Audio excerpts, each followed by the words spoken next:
guys, it's Kesara, and today I'm going to be doing my June reading vlog part 1.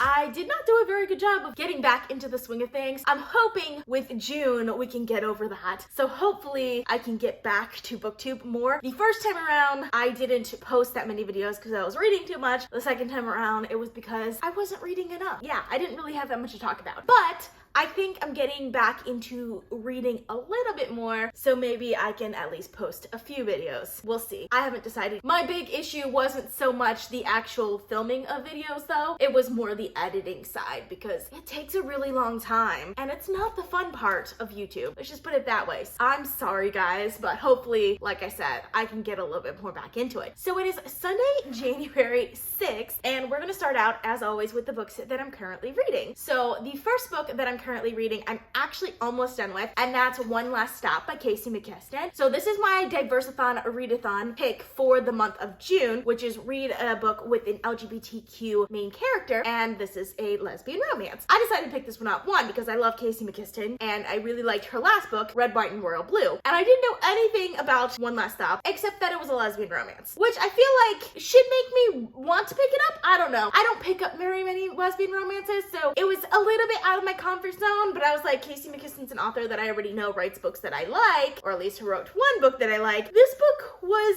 not at all what I was expecting. Like, not at all. If you're trying to compare it to Red, White, and Royal Blue, it's nothing like that, because Red, White, and Royal Blue is kind of like a political drama that has a gay romance in it, and it's incredibly funny. One Last Stop is more supernatural. It's a speculative book, which I wasn't expecting. It has a lesbian romance, which shouldn't be that different from a gay romance, but for some reason it is, and it's a lot more serious. Even though it's like nowhere close to the type of book I would ever pick up, I'm actually really enjoying it. So I don't have very much left in the audiobook. I actually got this one from NetGalley, so I'll be finishing it very soon, and I will be posting a review on it, so we'll see how that goes. But it's very different than I was expecting, but I'm still really enjoying it. I'm also currently reading The Republic of Thieves by Scott Lynch. So this is the third book in the Gentleman Bastard series. I think in my last reading vlog that I did, I was reading the first book in the series, so you can see how far this has gone. This is like the one series that I've actually been reading like quite a bit, so I'm like in the very beginning of the third book, but I'm really loving this series so much. Like, I am a true fan of the series now. Like, I just love everything about it. I love the world, I love the characters, I love the structure of the novels, because like there are people who die in the first book, but because of the way the novels are structured, where it kind of goes between different time periods, it's a very incongruous timeline.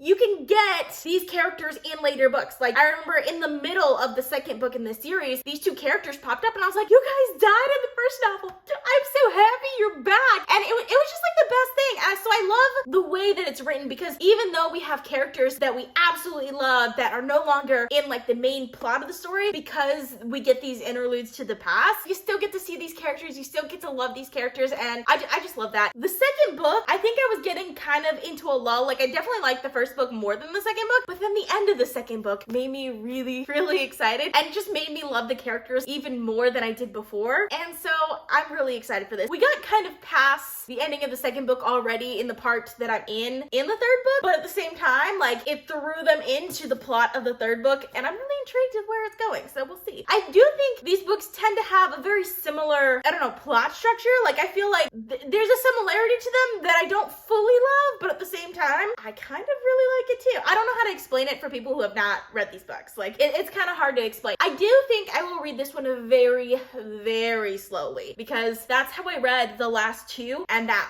worked really well for me, and I ended up really loving them. So I don't plan to finish this one until like the very end of the month, but so far I'm really, really enjoying it. And then there's another book that I started like at the beginning of April, and I got kind of caught up in Red Seas Under Red Skies, and I kind of forgot that I was reading this book, but I decided to pick it back up. And it's one of those books that like you can just pick it back up forever because it's one of those books that sticks in my memory enough that I remember it very well. And it was a book that I was really excited about. Like, I was really, really excited about this book. It came out, I believe it was in April, and I like reread the first 2 books in the series in anticipation of this release, and then I read half of the book and then stopped reading it because I got super into Gentleman Bastards. But I need to get back to it, and that's Crown of Gilded Bones by Jennifer L. Armentrout. So this is the 3rd book in the From Blood and Ash series. So it's a vampire romance, which is not the type of books that I typically read. But the first book I read back in January because it got picked as a Goodreads Choice Award winner for Best Romance of 2020, and I was just like, let me try it. It's a fantasy romance, which I actually do like fantasy romances when I'm expecting the romance, and I really enjoyed it. Like, it's not gonna be a new favorite book of mine or anything, but it's highly entertaining, and I feel the same way about this 3rd one. I will say that I think the reason why this vampire romance is working for me is because it's not paranormal, if that makes sense. Like, it has more of a high fantasy feel to these vampires rather than being set in our world, and I think that's what really works for me in this series. So I'm enjoying this. I don't think this is one I'm gonna read a whole lot of back to back. I think I'm just gonna read it like when I'm in the mood for it. So this is like not my main read, but I definitely plan on finishing it this week as well.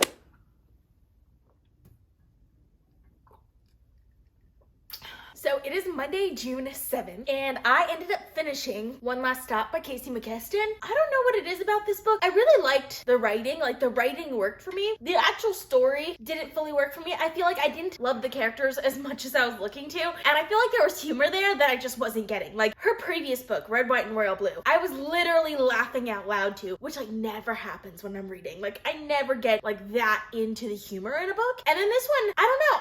I like, it was good. Don't get me wrong, I enjoyed it, but I wasn't like super into it the way I kind of expected to be. So even though I enjoyed it and I liked it, and I would recommend it if you want to try a lesbian romance, I just felt like I was always looking for more from this book, and I didn't like the supernatural element to it. Like, I just kind of wish it didn't have one, even though like the mystery aspect of that is actually kind of fun. But I don't know, like, it just didn't work for me the way I wanted it to. I do think the ending was good. I think it wrapped up really well, which I enjoyed that aspect to it. So I ended up giving it 3.5 stars, and I feel bad because I don't want to give it like a 3-star rating, but at the same time, I didn't actually enjoy it that much. The audiobook narrator is really good, mind you. I do like the audiobook narrator, and I do like the book overall. I just didn't love it, you know what I mean? That is what I'm expecting from this type of book. So, not my favorite by this author, but I definitely plan to read more by this author in the future. Especially because I think she has some really interesting concepts, and I feel like not all of them are gonna work, but I like that she experiments a lot. So I like that aspect of her writing too. After I finished One Last Stop, I decided to pick up another book because the other 2 books I'm reading right now are books that I have to be like in a certain mood to read, and I just want to have a book that I can just pick up like anytime. So I decided to go into my TBR again, and I picked up Gideon the Ninth by Tasman Muir. And wow, I understand why this book is as popular as it is, because it's just so easy to read. Like, it's so easy to read. I love the main character, Gideon the Ninth, as well as the other sort of main character, Harrow the Ninth. I love both of them, even though like this is all from like Gideon's point of view. I think they're both great in different ways, and I just like how easy this book is to read. Like, I started this book last night, and I'm already more than halfway through it. It's super easy, super fun to read. I think the world building is very subtle in some ways, but at the same time, it really works. Like, I just feel like I'm in this world, and like you hear about like these random things, it feels like normal because it's normal for that world, even though like it hasn't been fully explained to us, but like it's okay. Like, I'm not like thinking like, what is that? It just makes sense in the context of the story, which I like that. So I think the world building so far has been really good. I like the characters, and I'm excited to see where the plot's going. There's a lot of action in this book, which I don't love. Like, when I say action, like fighting action, that doesn't really go anywhere. There's no like real consequences from the action. It just seems like there's action, but I enjoy reading those fights. So I don't know how much I'm gonna love this book, just depending on where it actually ends up going, because I'm not sure what the point of the plot is at this point, but I'm excited to see where that is. So I don't know, but so far I'm really enjoying this. Also, I definitely thought this was more sci-fi, but it feels a lot more fantasy when I'm reading it. It feels like a paranormal fantasy, but like in a futuristic world, which is kind of cool in like the best way possible. So I've enjoying that aspect to it as well. I never really read something quite like this, and I like that about it. So it is Wednesday, June 9th, and I finished Gideon the Ninth by Tamsin Muir. I actually really enjoyed this a lot more than I was expecting. It is highly entertaining. I absolutely love the world building. It's a very immersive world, or should I say universe, because like there's other planets. It is definitely a little bit more fantasy oriented than I was expecting. It's about necromancers, and that's like kind of a magic. They don't really say the word magic, but it's kind of implied. It also gave me like Hunger Games vibes, which was surprising. Like I was not expecting to get those sort of vibes from it, and I really liked that. I think it was because there was like the different like numbers. Like there's Gideon the Ninth, and then there are people from other places. Like there was someone that was the 6th, and then the 8th, and you know what I mean? So it was kind of like the districts, and it was set in like a futuristic world. So I think that's why it gave me those sort of vibes, and I liked that about it. Also, they just kept dying. There's tons and tons of action in this novel, and it was just so much fun to read. I really enjoyed this a lot more than I was expecting, and I ended up giving it 4.5 stars. Additionally, I have made quite a bit of progress on Crown of Gilded Bones by Jennifer L. Armentrout. I teeter-totter between, am I really liking this or am I not? Because for the majority of the time that I was reading this today, I was listening to the audiobook of it, and I kind of like started rolling my eyes at times just because it's so repetitive, especially when it comes to the romance, which I felt like the second book was repetitive. But in the second book, at least there was still romantic tension. There's like no tension anymore, and yet it's somehow still super repetitive. So that's annoying me. But then like in the last couple of chapters that I've been to, which I'm on chapter like 37 now. So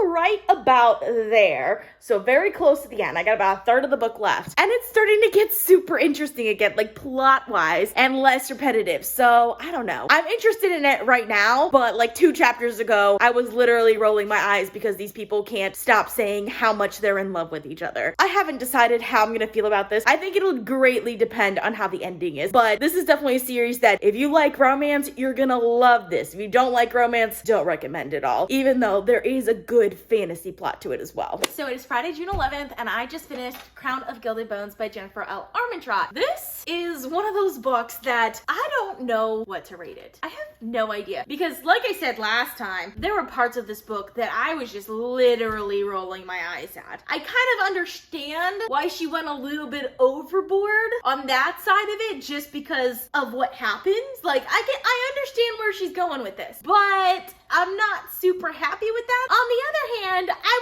was very entertained for most of this book. I actually kind of liked the plot. There are some parts about it that kind of annoyed me, and I was just like, this is a little over the top. But for the most part, I actually really enjoyed the plot and the tension that came from the plot. The tension that came from the romance didn't really work for me in this book the way it did in the other 2 books. I still really enjoyed this book. Like, I did really like the ending. Like I said last time, how I rate this book will really depend on the ending, because they either make or break a book for me. And while there were parts of this book where I was just like, there's just way too many pages here, I liked the ending, but at the same time, I kind of wanted a final ending with this book. Like, I think you could have added 50 pages to this. Honestly, you wouldn't even have to have gone up in page count.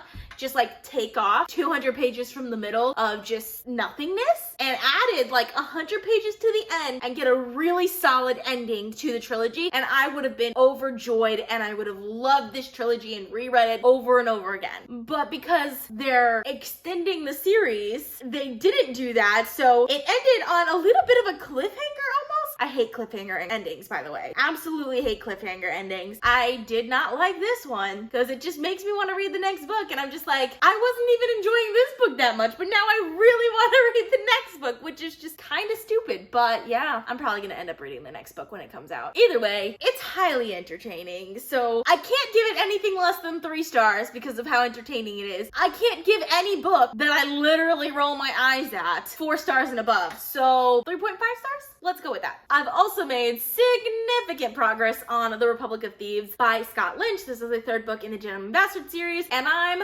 right there. So about halfway through it. Mind you, I thought it was going to take me the entire month to read this book. So like all 4 weeks. Here I am 1 week into reading this book because I started it a couple of days before the beginning of this week. I'm already halfway through it. So I don't know if I'm just going to just binge read it and finish it, because I mean, I was reading a lot of other books at the time, and now this is kind of like the only book that I'm reading, or if I'm going to start another book so that I can drag this out a little bit. I'm actually really enjoying it. I love this world so much, and Luck and John just get themselves into all of these little fixes. Like, I don't even know how two people can get in as much trouble as they manage to, but it's fantastic and I absolutely love it. So probably gonna finish this, if not over the weekend, definitely by the middle of next week. But that'll be in my next vlog because it's the end of the week, so that's all I have for you guys. I hope you guys enjoyed watching. I post videos on Sundays, Tuesdays, Thursdays, and Saturdays, so consider subscribing. If you'd like to be notified as soon as I upload, you can click that little bell icon. If you like this video, please give it a big thumbs up to support my channel. All social media links are in the description down below. Thank you guys so much for watching, and I'll see you guys next time.